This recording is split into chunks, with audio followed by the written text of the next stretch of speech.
बिहार का अगला सीएम चाहे जो भी हो, बिहार की अवस्था और व्यवस्था बदलने वाली नहीं है।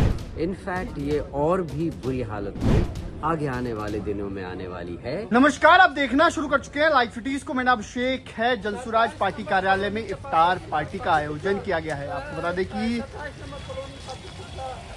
रमजान का महीना चल रहा है, ऐसे में इफ्तार पार्टी के बाद जनसुराज के प्रदेश अध्यक्ष ने बड़ा दावा कर दिया है। नीतीश कुमार के बाद बिहार के अगले मुख्यमंत्री कौन होंगे, इन तमाम चीजों पर जब पूछा गया तो उन्होंने कहा कि ये मकसद नहीं है, लेकिन बिहार के लोगों को ठगा गया। क्या कुछ कह रहे हैं जनसुराज के प्रदेश अध्यक्ष मनोज भारती, पहले वो सुनिए। इफ्तार पार्टी का आयोजन किया गया था, क्या कहेंगे? जनसुराज पार्टी के मुख्यालय में आज दावत इफ्तार रखी गई थी और इस मौके पर मैं बिहार के सारे अपने मुसलमान भाइयों बहनों को रमज़ान के पाक महीने की मुबारकबाद देता हूं और आने वाले त्योहारों के लिए उन्हें शुभकामनाएं देता हूं। मुझे लगता है कि ये एक नया ट्रेडिशन है जिसकी हम शुरुआत कर रहे हैं और आगे भी हम इस तरह से मिलते रहेंगे। अच्छा, बिहार में सियासी हलचल है, आपको पता है नीतीश कुमार राज्यसभा जा रहे हैं, तो क्या लग रहा है बिहार में क्या होगा आगे? नहीं, बेसिकली वही हुआ है जो हो रहा था।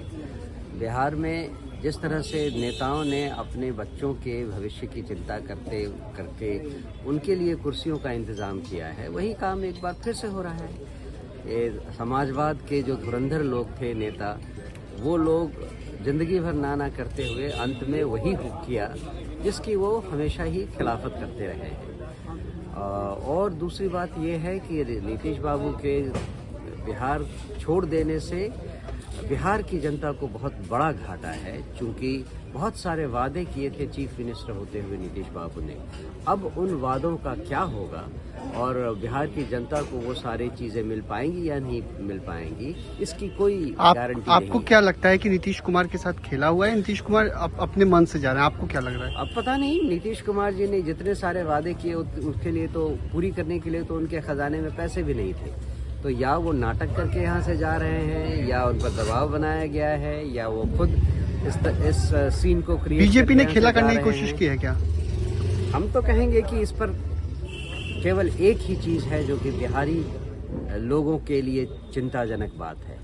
उनके लिए जितनी स्कीमें शुरू की गई थी, जितने वादे किए गए थे नीतीश बाबू के द्वारा, क्या वो वादे पूरे होंगे?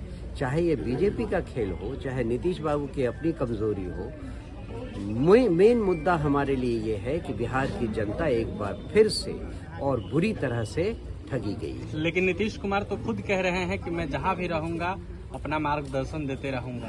कहने को तो 20 साल से बहुत कुछ कह रहे हैं। उन्होंने 94 लाख लोगों को घर देने का वादा किया, 3-3 डेसिमल जमीन देने का वादा किया। क्या क्या किया और क्या जो कहा क्या वो पूरा हुआ?